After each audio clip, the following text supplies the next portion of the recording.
Et puis vous avez tous entendu le discours de M. Chirac, instaurant le 10 mai comme fête de la repentance à propos de l'esclavage. L'esclavage. Donc il va se repenter au moment le 10 mai. Alors moi je veux bien, mais je propose qu'on explique aux gens ce que ça a été l'esclavage vraiment. Est-ce que ça n'a pas un rapport le 10 mai avec l'arrivée de Mitterrand? C'est peut-être ça, le jour de l'esclavage, non? Non, c'était parce que il doit y avoir une histoire de 8 mai, comme Giscard avait déjà essayé de supprimer le 8 mai, qu'ils veulent supprimer, c'est quoi, c'est l'Ascension, hein? Oui. Le jeudi de l'Ascension. À mon avis, ça tourne autour de ça.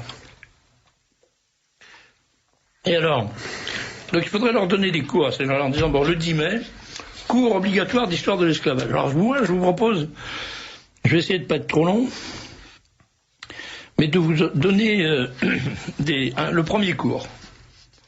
Qu'est-ce qu'on peut dire sur l'esclavage? On peut dire que du XVIIIe au XVe siècle, la majorité des esclaves est issue des peuples slaves, d'où le mot tire son étymologie. Les femmes sont vouées à la prostitution, les hommes aux galères. La castration est courante. Peu y survivent. Les principaux opposants à ce genre de méthode sont les catholiques. Les principaux partisans sont les protestants. L'Angleterre concentre tous les signes de participation au grand programme d'esclavagisation. Sa monarchie, très tôt liée au destin de la franc-maçonnerie, contribue à accentuer les souffrances d'un peuple contraint à un esclavage, aujourd'hui cadenassé dans les amnésies du politiquement correct. Pourtant, cet esclavage non répertorié comme tel s'est développé en Angleterre et s'est montré bien plus cruel que celui qu'ont subi les pauvres noirs d'Amérique. Alors là, il faut accrochez-vous parce que vous allez avoir des informations qu'on vous a jamais données ailleurs que dans le Libre Journal. En 1765, sur 23 enfants employés par l'entreprise St. Clement's Danes, 18 sont mortellement blessés. Ça, c'était le travail des enfants esclaves.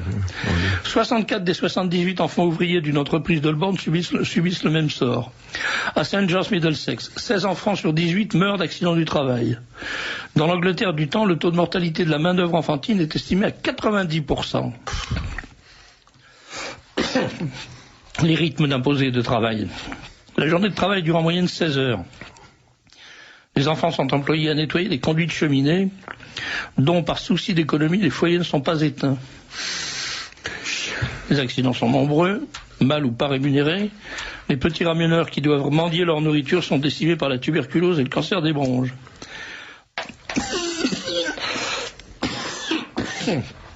Décidément. Dans The White Slaves of England, John C. Cobden décrit la cruauté des patrons. En 1833, dans une usine de Manchester, un garçon de moins de 10 ans, arrivé en retard, est contraint à porter des poids de 10 kilos autour du cou. D'autres, roués de coups, meurent. Dans les mines, des dizaines de milliers d'enfants servent de bêtes de somme, attelés à des chariots. Dans les cimetières, les épitaphes témoignent de l'âge des esclaves. William Smith, 8 ans, mineur, mort le 3 janvier 1871. Alentour, des enfants de 4 ans reposent dans d'autres petites tombes. Dans The Factory System Illustrated, William Dodd note qu'en 1846, plus de 10 000 ouvriers anglais, en majorité des enfants, ont été blessés, mutilés ou déchiquetés par des machines. En 1846, En 1840, un médecin de Stockport voit mourir une jeune fille, la chevelure happée par le roulement à vide d'une machine.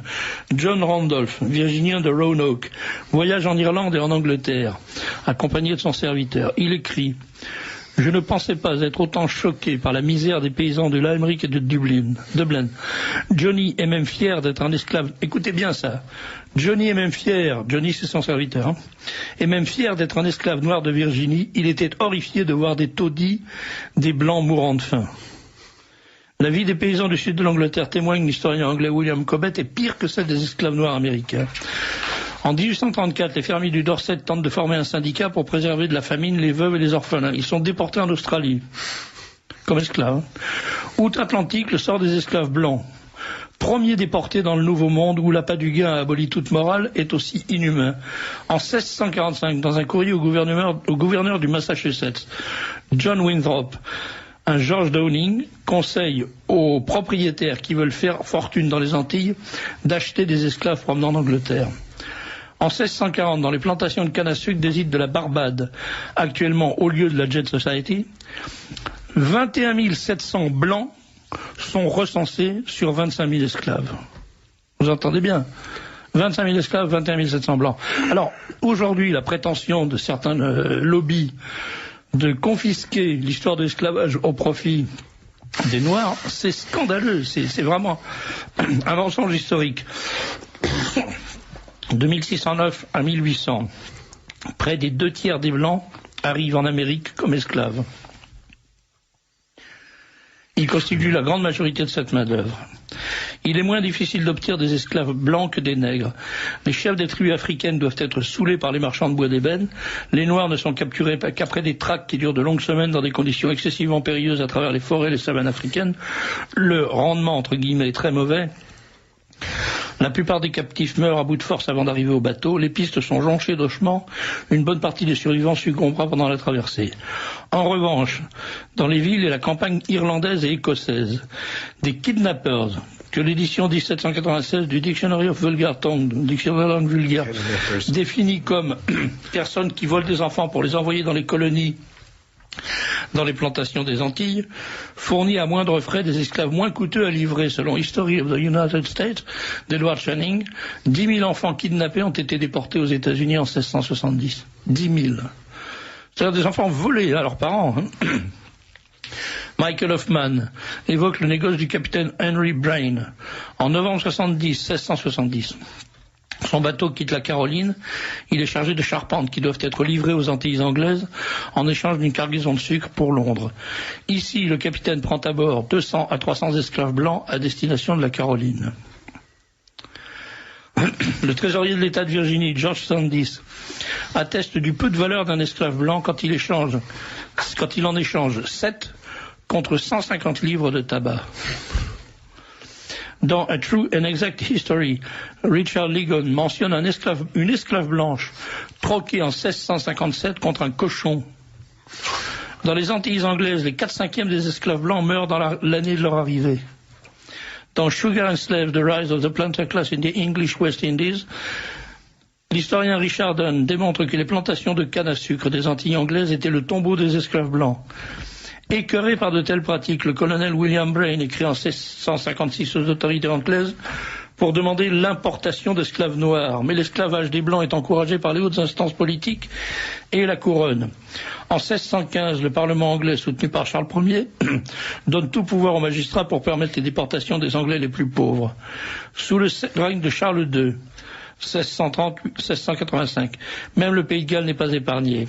Au XVIIe et XVIIIe siècle, des économistes insistent sur le bien fondé de l'esclavage des Blancs, main-d'œuvre qui permet le développement des colonies anglaises et favorise l'expansion de l'Empire britannique.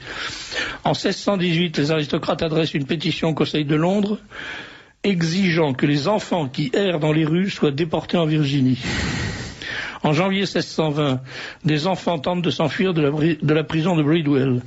Une mutinerie éclate, on craint que le mouvement se généralise. Un courrier est envoyé au secrétaire du roi, Sir Robert Naughton. Le 31 janvier, le Privy Council autorise à titre d'exemple le recours aux sentences capitales.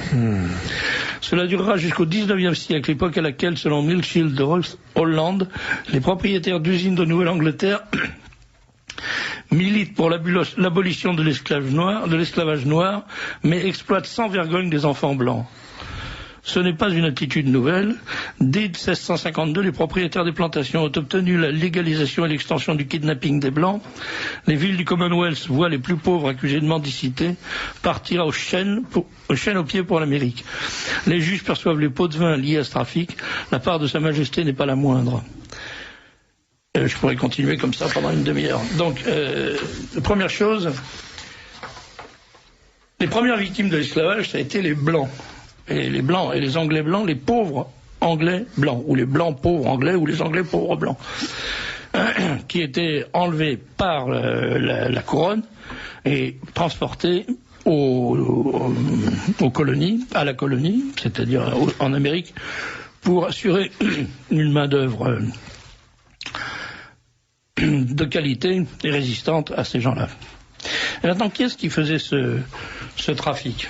Alors, je vais simplement vous lire, et vous en tirerez les conclusions qu'il vous plaira d'en tirer, la liste des principaux propriétaires de bateaux négriers qui, de 1702 à 1806, ont assuré le transport des esclaves vers la colonie.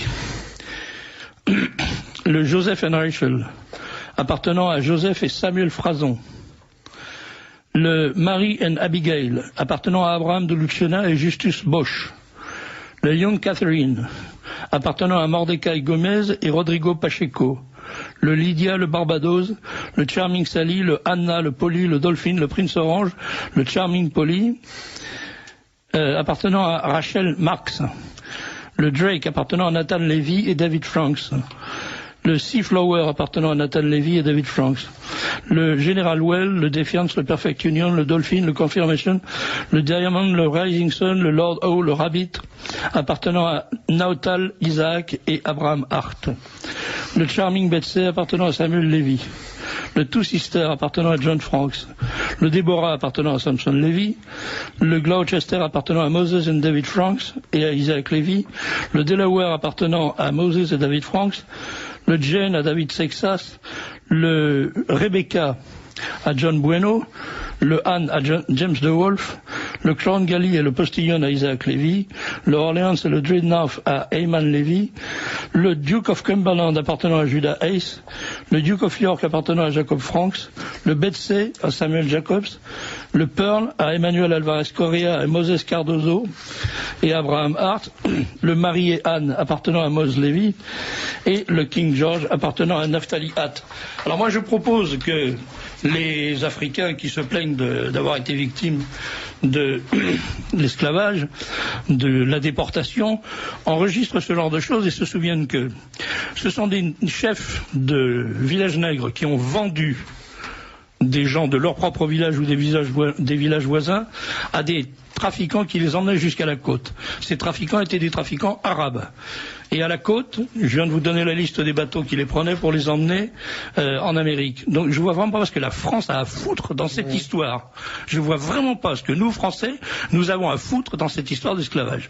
Je me demande pourquoi un président de la République qui est un fou furieux, qui est devenu un dément, se permet de nous infliger une repentance obligatoire pour un crime dans lequel on n'a strictement rien à foutre.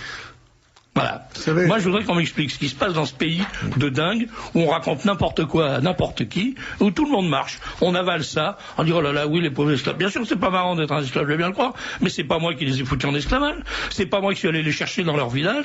C'est pas moi qui les ai transportés à la côte. Et c'est pas moi qui étais propriétaire des bateaux, qui les ont transportés en Amérique. Et une fois que j'étais en Amérique, c'est pas moi qui étais propriétaire des distilleries d'alcool que les mêmes propriétaires de bateaux avaient fabriqué pour payer avec de l'alcool les esclaves qu'ils faisaient importer. Voilà. C'est effrayant.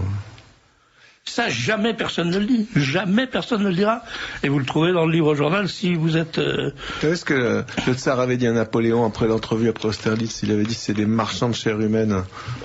Napoléon avait dit, Majesty, promettez-moi que vous ferez plus la guerre. Il avait dit, c'est les Anglais, c'est des marchands de chair humaine. Voilà. Les roast beef, hein, ça dit bien leur nom quand même. Hein. Voilà un petit peu d'histoire révisée. Quelque chose, un commentaire, une réflexion? Je crois que M. Chirac, il fait que imiter d'autres qui ont inventé le système, de faire repentance sur la poitrine des autres. Faites allusion à qui, Vermeulen, Vigny? Je ne veux pas être plus précis. Pas plus précis. Je ne veux pas se fâcher avec la hiérarchie. Voilà.